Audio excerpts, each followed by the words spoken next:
Eu solicito a Adriano, da comissão de plenário, leitura da ata da sessão anterior, por gentileza. Ata da 16ª Sessão Ordinária do Tribunal de Contas do Estado de Alagoas. Aos 2 dias do mês de junho do ano de 2020, foi realizada a sessão plenária desta Corte de Contas, na forma online, por videoconferência, sob a presidência do excelentíssimo senhor presidente, conselheiro Otávio Lessa de Geraldo Santos, onde reuniram os senhores conselheiros, conselheira Maria Cleide Costa Bezerra, conselheiro Anselmo Roberto de Almeida Brito, conselheiro Fernando Ribeiro Toledo, conselheiro Rodrigo Siqueira Cavalcante, conselheiro substituto Alberto Pires Alves de Abreu, conselheira substituta Ana Raquel Ribeiro Sampaio Calheiros. O Ministério Público de Contas esteve presente, representado pelo doutor procurador Gustavo Henrique Albuquerque Santos. Havendo número para deliberar, o excelentíssimo senhor presidente declarou em nome de Deus aberta a sessão, solicitando a leitura das atas das sessões anteriores que foram aprovadas. Na hora do expediente, foram lidas em segunda leitura 2 minutas, ambas da relatoria do excelentíssimo senhor presidente, sendo a primeira uma resolução normativa e a segunda uma instrução normativa. Ao tempo que foi colocado para votação a proposta de resolução normativa da relatoria do senhor conselheiro Fernando Ribeiro Toledo, acompanhada com uma adequação feita pelo senhor conselheiro Rodrigo Siqueira Cavalcante, ficando acordado que o relator encaminhe cópia da proposta da resolução com as adequações para todos os conselheiros, sendo adiada a votação para a próxima sessão. O excelentíssimo senhor presidente facultou a palavra, não havendo quem quisesse fazer uso, passou-se para a ordem do dia. Relatora, conselheira Maria Cleide Costa Bezerra, TC 31/17/2020, consulta, aprovada a decisão simples. Relator, conselheiro Fernando Ribeiro Toledo, TC 579/2018, consulta, aprovada, acordo 40. Não havendo mais processo a relatar, o excelentíssimo senhor presidente facultou a palavra, não havendo quem quisesse fazer uso, em nome de Deus, encerrou a sessão. Convocantes para a próxima no horário regimental. Em discussão, a ata que acaba de ser lida. Em votação. Conselheira Maria Cleide. De acordo, presidente. Conselheiro Anselmo. De acordo, excelência. Conselheiro Rodrigo. De acordo, presidente. Fernando. De acordo, presidente. Conselheiro Rodrigo, por favor. Presidente, estou de acordo também. Aprovado. Solicito, então, a leitura do ato e da proposta de resolução pela comissão plenária, em terceira leitura. Adriano? Resolução normativa. Altera o artigo 5º da Resolução Normativa número 02/2019, de 14 de maio de 2019, que dispõe acerca dos procedimentos de emissão do alerta previsto no artigo 59, parágrafo 1º da LRF. Instrução normativa. Dispõe sobre a remessa do processamento e a tramitação, por meio eletrônico, de informações e documentos necessários ao exame da legalidade de atos de admissão de pessoal ao Tribunal de Contas do Estado de Alagoas, para fins de registros, ambas lidas em terceira leitura, da relatoria do excelentíssimo senhor presidente, conselheiro Otávio Lessa de Geraldo Santos. Obrigado, Lúcia. Agora queria colocar em votação, conselheiro, a resolução do conselheiro Fernando, proposta do conselheiro Fernando. Conselheira Maria Cleide. De acordo, presidente. Conselheiro Anselmo. Senhor presidente, eu vou emitir o meu posicionamento. Excelência, recebi o texto que cobri na sessão anterior. Aparentemente, o texto, o último, foi totalmente modificado o texto original. Não tem relação nenhuma com o que foi escrito na primeira resolução dada. Embora, aparentemente, há algum grau de semelhança em seu conteúdo. Excelência, quanto à questão do meu voto, eu comparei os textos, refleti, e eu, infelizmente, continuo com aquele posicionamento que o Tribunal de Contas é incompetente para legislar sobre procedimentos licitatórios, ou, no caso, da sua não utilização. Ou seja, o tribunal não poderia legislar sobre contratação direta, ainda mais nos casos de inexigibilidade, porque toda a sistemática já está prevista na própria lei licitatória nacional. E, na verdade, o nosso normativo, a Resolução 3 de 2016, deixa isso bem claro, que, na verdade, nada mais fez do que pegar parte do que tem a lei e apenas, mais uma vez, evidenciar. E por que o Tribunal de Contas não tem competência? Evidentemente, se é uma alteração legal, o tribunal, não sendo órgão legislativo, não poderia fazê-lo. Ainda mais, Excelência, o Tribunal de Contas, fazendo assim, ele de forma casuísta cria uma hipótese de contratação direta por exigibilidade com relação aos royalties advindos da exploração do petróleo. Para mim não tem o menor sentido, porque pode ser que daqui a pouco o tribunal entenda que recursos do Fundeb também estejam presentes. Vai se fazer uma outra resolução acrescentando o Fundeb. Pode ser que eventuais recursos da Covid não venham aos estados e municípios. O tribunal, provavelmente, entendendo depois, vai também fazer uma nova resolução inserindo. Então, vai criar aí um potencial de situações não albergadas pela lei. O que é pior, aqui no texto, ainda tem bem no seu começo, que a pretexto de alterar o artigo 6º da Resolução 3 de 2016, tipifica duas hipóteses inexistentes para a contratação direta por inexigibilidade de licitação, que é a excepcionalidade e a natureza extraordinária da situação. Isso não tem previsão legal, Excelência. Então, em relação a essas situações, todo o texto da resolução, no meu entender, fica viciada, que apesar de ter trazido também a questão do contrato de risco, que a rigor estaria vinculado, como diz a ementa da resolução, contratação de escritórios de advocacia por inexigibilidade de licitação para a defesa dos interesses do ente federativo em face da Agência Nacional do Petróleo. Aparentemente, isso não fica circunscrito somente à questão dos escritórios da advocacia.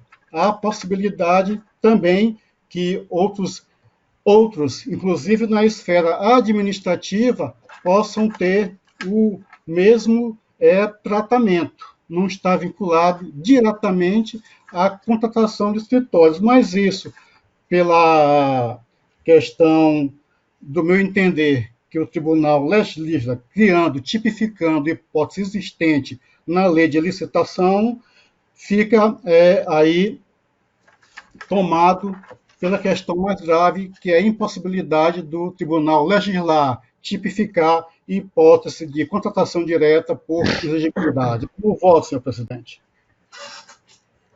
Ok. Conselheiro Rodrigo, por favor. Presidente, eu trabalhei nesse normativo com a finalidade de contribuir para o trabalho elaborado pelo conselheiro Fernando. Eu apresentei como eu mencionei das outras vezes, uma emenda que a gente poderia classificar como de redação, não é?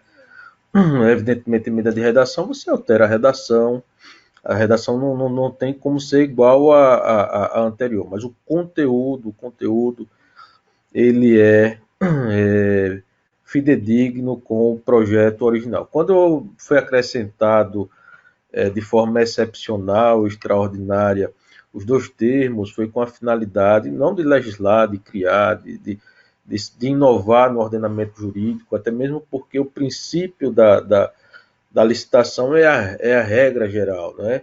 e a contratação direta são situações, seja por inexigibilidade, seja por dispensa, é uma situação excepcional, né, que foge ao princípio geral da contratação.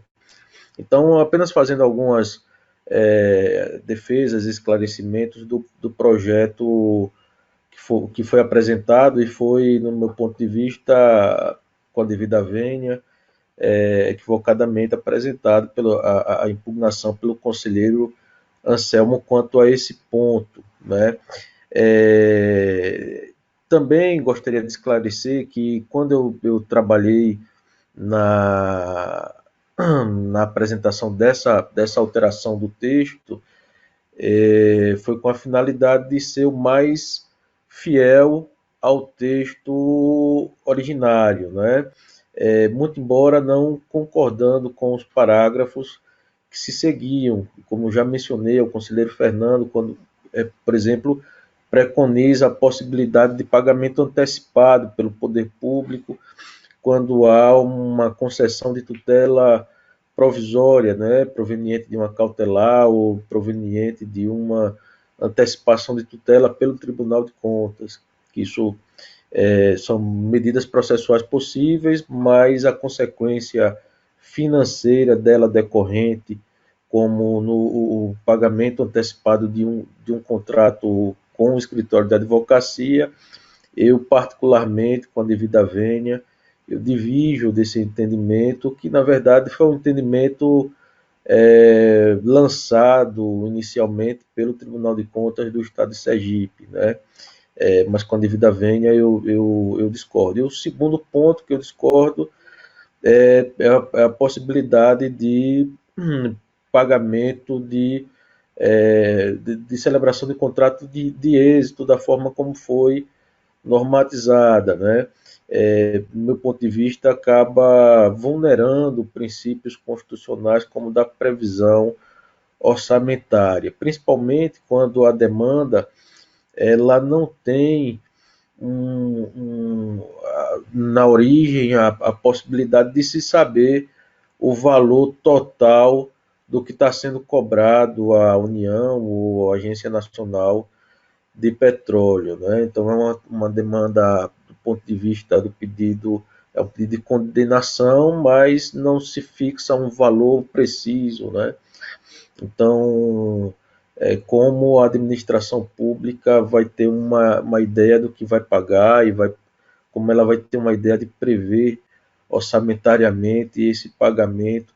E a gente já tem precedentes nesse sentido, no sentido de que o contrato, esse colegiado já tem, contrato de êxito não seria admitido. Muito embora eu conheça também a doutrina e a jurisprudência, os precedentes de outros tribunais, como o Tribunal de Contas do Estado de Minas, ele reconhece a possibilidade desse tipo de pagamento, o Tribunal de Contas do Estado de Sergipe também, e uma rápida pesquisa a gente também encontra tribunais defendendo entendimento contrário, como eu encontrei decisões do TCU que não permite esse tipo de contratação, eu encontrei decisões do Tribunal de Contas, agora me fugiu a memória qual era o Tribunal de Contas, eu acho que do Distrito Federal, que não, Tribunal de Contas do município da Bahia, esse eu tenho certeza, né, que não permite, tende pela impossibilidade desse tipo de contratação. Então, portanto, com base nesses dois fundamentos, eu vou pedir vênia ao relator para divergir quanto ao parágrafo 1º, salvo engano, estou aqui sem minhas anotações, e o parágrafo 2º do artigo 1º, né, e votando pela aprovação apenas da cabeça do artigo, do caput, né, do artigo 1º, por não enxergar nisso uma atividade legislativa primária, mas sim uma atividade de complementação, de esclarecimento que dentro daquela possibilidade do artigo 24, 25 da Lei 8666, esse tipo de contratação, quando comprovado que não existe um corpo técnico no município, né, apto a exercer com eficiência a defesa dos interesses da municipalidade diante de uma causa de elevada complexidade, a possibilidade, o tribunal entende que é possível, sim, naquele caso específico, né, essa contratação direta, presidente. Portanto, nesse sentido, eu estou encaminhando o meu voto. Excelência, perdoe-me, é uma questão só de esclarecimento, inclusive quanto ao conselheiro Rodrigo. Eu posso fazer uso da palavra, conselheiro Rodrigo? Claro, conselheiro. Conselheiro Rodrigo, se eu entendi bem, o último texto que me foi apresentado foi um texto que veio uma parte toda em vermelho. Como Vossa Excelência está votando contra os parágrafos primeiro,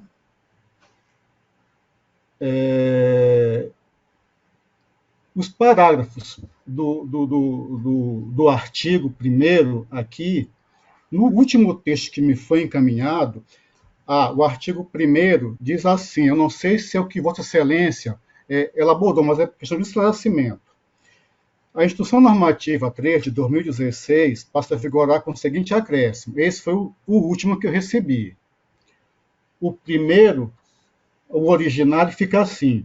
Fica autorizada a contratação de escritórios de advocacia com notória especialização por inexigibilidade de licitação a teor do artigo 25, 2, parágrafo 1º da Lei 8.666, para implementação e ou recuperação de créditos de royalties de petróleo em face ANP. Essa parte aqui, Excelência, que eu estou dizendo, que ela acaba sendo casuística, porque a gente cria uma situação para a ANP, quando, na verdade, se não tivesse esta parte, qualquer situação que se enquadrasse lá nos procedimentos do artigo 25, do artigo 13, poderiam ser contratados. A Instrução 3 de 2016, ela não proíbe isso. Quando o senhor diz assim, da questão de se contratar pela excepcionalidade ou de forma extraordinária, acaba criando dois parâmetros inexistentes, mesmo entendendo a explicação de Vossa Excelência da regra e das exceções. Embora as exceções, quanto ao artigo 24, ela seja uma exceção taxativa, por assim dizer, e quanto ao 25, vai ser feito aquela análise para saber se a situação se adequa à possibilidade de contratação por inexigibilidade. Aí, nesse caso, evidentemente, não tem como ser números clausos, fechados. Então, Excelência, quando o senhor fala isso, mas nessa segunda que eu recebi, há no corpo dela alguns incisos e algumas alíneas. E nelas também, Excelência, há a possibilidade de contratação por êxito, embora nesse texto há uma limitação de até 20%, mas não há uma estratificação. Claro que eu já votei contrariamente, mas até acredito que serei vencido. Mas até aqui eu chamo a atenção de Vossas Excelências que ficou até 20%. Então, esse até 20% sem estratificação vai acabar contratações nesse teto de 25%. Eu até sugeriria uma outra olhada, vislumbrando defender o interesse público, o patrimônio público, sobretudo os municipais, de que aqui, Excelência, se utilizar algum parâmetro, a exemplo do artigo 85 do novo Código de Processo Civil, que trata, Excelência, da verba sucumbencial quando parte a fazenda pública. Eu sei, mas, Excelências, nós estamos falando de honorários contratuais e esses são sucumbenciais, mas eu estou falando apenas como um parâmetro, porque lá ele estratifica de 10% a 20%, até 2.000 salários mínimos, se eu não estou aqui enganado, algo nesse sentido, e vai estratificando, chegando a um patamar de 1% a 3%, de 1% a 5%, em causas de valores bem maiores, como parece ser o caso, se não for modificado, da questão dos royalties, da exploração do petróleo. Mas, excelência, é um parâmetro apenas, é um parâmetro, porque se for administrativo, vai estar lá o percentual da remuneração. Se for judicial, no mínimo, o escritório, o município sendo vencedor, vai ganhar aquele valor 2 vezes. Então, é uma sugestão que eu faço, porque o texto, a gente tem que ver como é que vai ser publicado. Porque tanto num texto como no outro, há a possibilidade da contratação ad êxito, contratação de risco. Nos 2 textos há essa possibilidade, embora Vossa Excelência esteja aqui votando e inadmitindo essa possibilidade. É o esclarecimento que eu faço às Vossas Excelências. Conselheiro Rodrigo, quer falar alguma coisa? Eu confesso que não entendi a dificuldade. Para mim é algo tão evidente, tão simples, né? Foi colocado pelo conselheiro Anselmo a questão novamente, das expressões extraordinária, excepcional, porque é algo da essência, né? Da exceção à regra, né? O que foi importante ressaltar na explicitação desse entendimento, que o tribunal entende que é possível essa contratação direta de uma forma, não como para não banalizar com essa finalidade, né?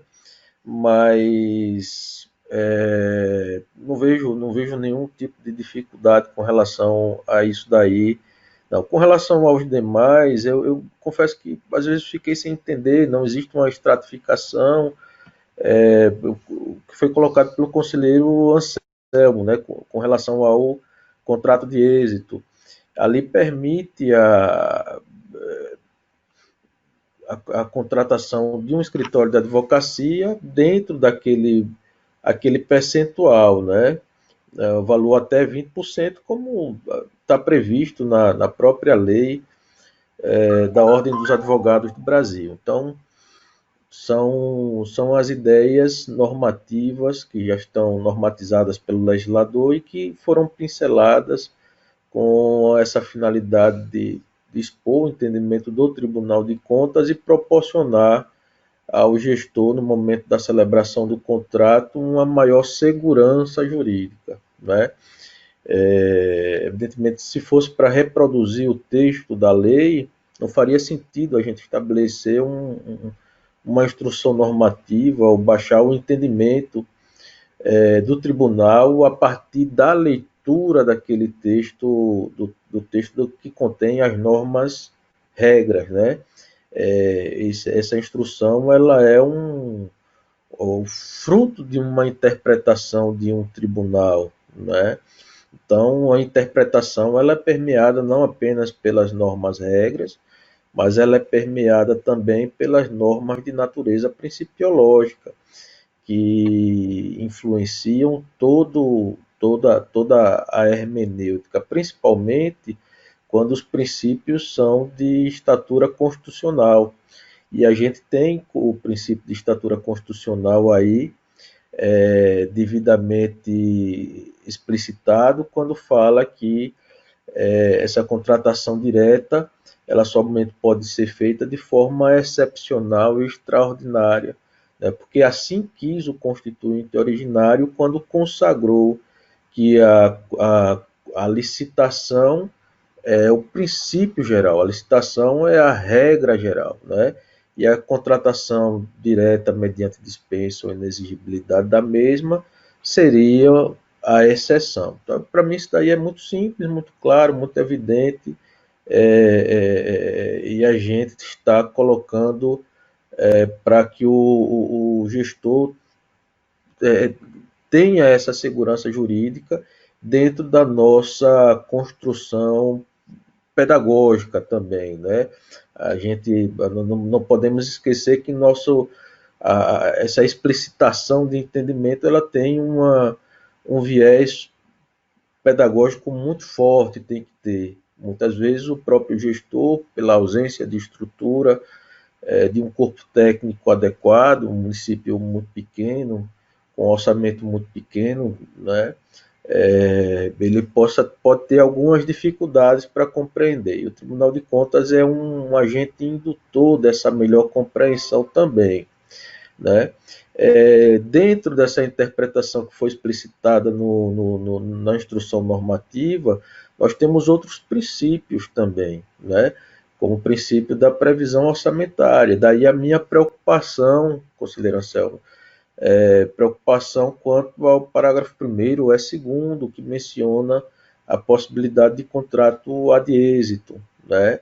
Eu me questiono, e essa é uma questão que não é uníssona, ela é muito polêmica, é uma questão que você encontra a doutrina possibilitando o poder público contratar dessa forma, da mesma forma que a gente encontra a doutrina dizendo que não seria possível, né? A gente encontra precedentes de vários tribunais entendendo pela impossibilidade. Eu já encontrei precedentes de pelo menos 2 tribunais de contas defendendo a possibilidade de contratação dessa forma, né? Eu particularmente não vejo, meu entendimento é contrário do ponto de vista jurídico, acho que vulnera, como eu já mencionei, princípios constitucionais da previsão orçamentária, né?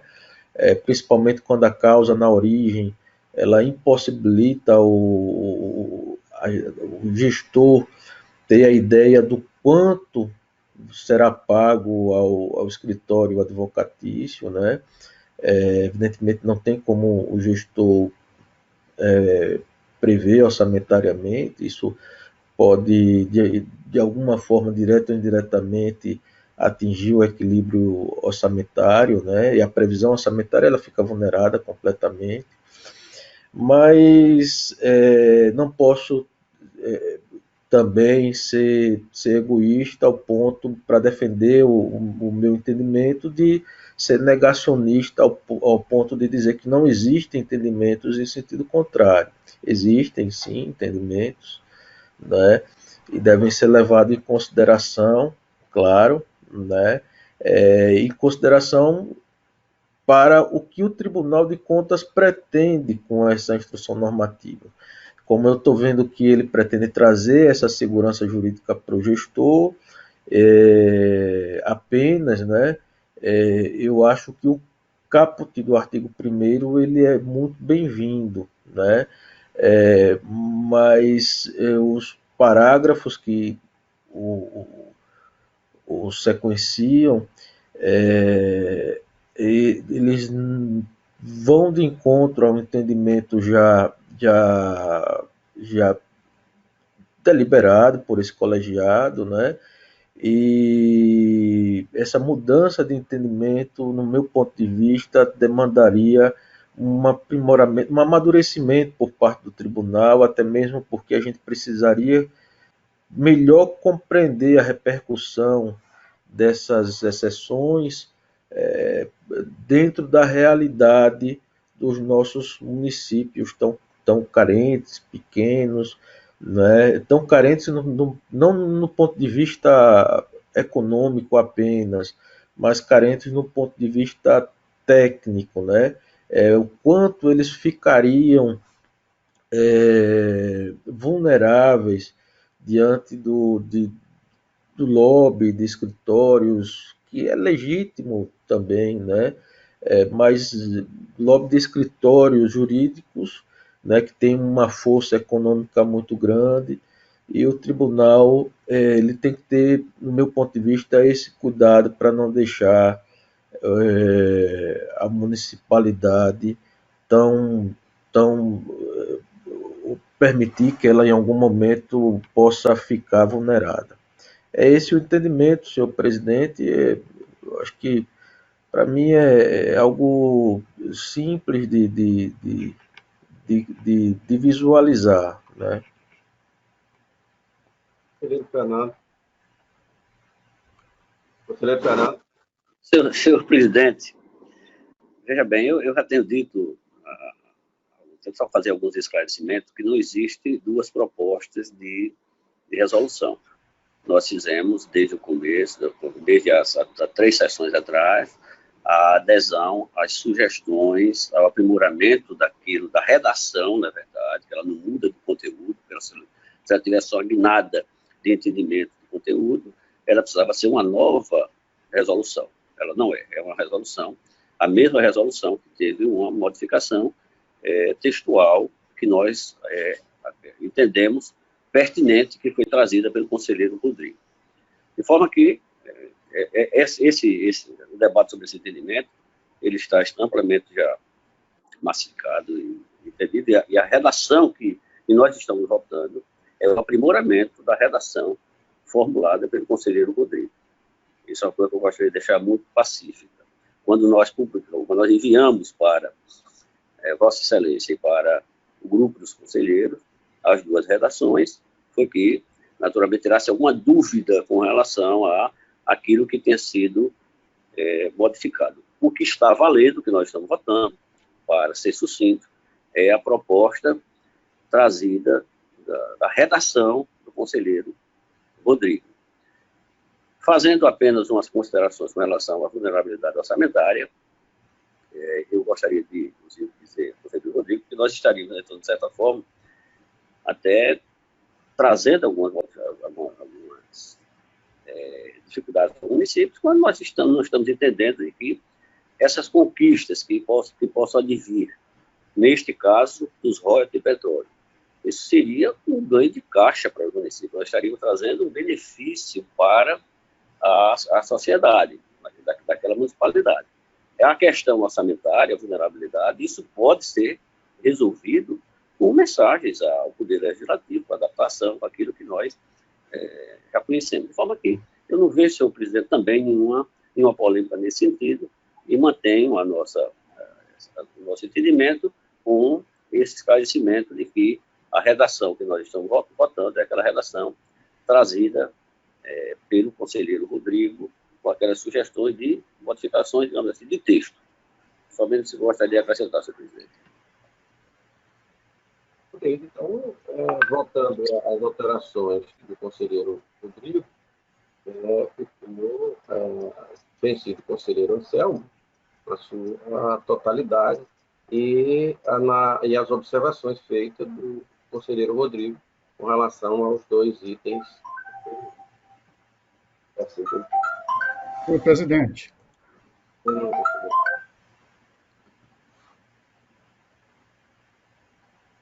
eu não entendi, Excelência, então eu não entendi, de fato, o texto que foi aprovado.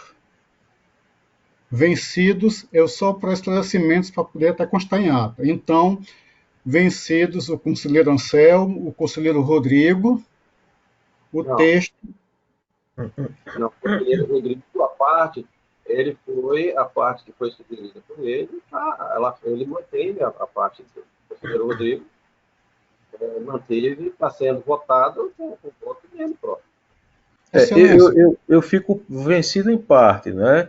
Eu voto apenas pela aprovação do caput do artigo 1º e voto contrário ao parágrafo 1º e ao parágrafo 2º do respectivo artigo. Então, o senhor Rodrigo, assim, Fernando disse que estamos a votar a última enviada por meio digital para nós. Esta última que estamos a votar, como disse o conselheiro Rodrigo, se ele mantém a votação dele só do caput, fica neste caput, fica assim, o artigo 1º, esse é o caput do artigo 1º. Instrução normativa número 3, a Instrução normativa número 3 de 2016 passa a vigorar com o seguinte acréscimo. Aí vem artigo 6A e tem um texto. Esse texto começa em caráter excepcional, extraordinário. Aí vem mais 3 incisos. No terceiro inciso, temos mais 2 alíneas e, por derradeiro, mais um inciso 4º. E temos também o artigo 2º, que é aquele fechamento de praxe que entra em vigor, revoga as disposições em contrário. Conselheiro Anselmo. Conselheiro Anselmo. Sim, Conselheiro Anselmo. Está me ouvindo? Conselheiro? Estão me ouvindo? Ouvindo aqui, ele botou o dedo que sim. Pode falar, Rodrigo. Estou ouvindo. Congelou aqui na imagem, mas estou ouvindo, conselheiro. Eu tenho uma emergência agora na família. Eu estou pedindo licença para me ausentar da sessão. Eu vou precisar me ausentar da sessão, presidente. Ok. Eu... Deus, corra tudo bem. Tá, joia. Obrigado. Rodrigo, saúde. Obrigado. Saúde. Saúde, conselheiro Rodrigo. Com a saúde.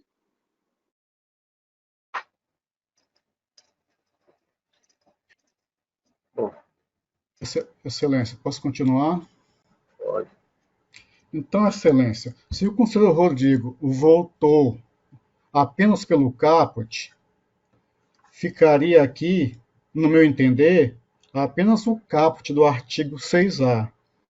Não teríamos mais incisos, nem alíneas.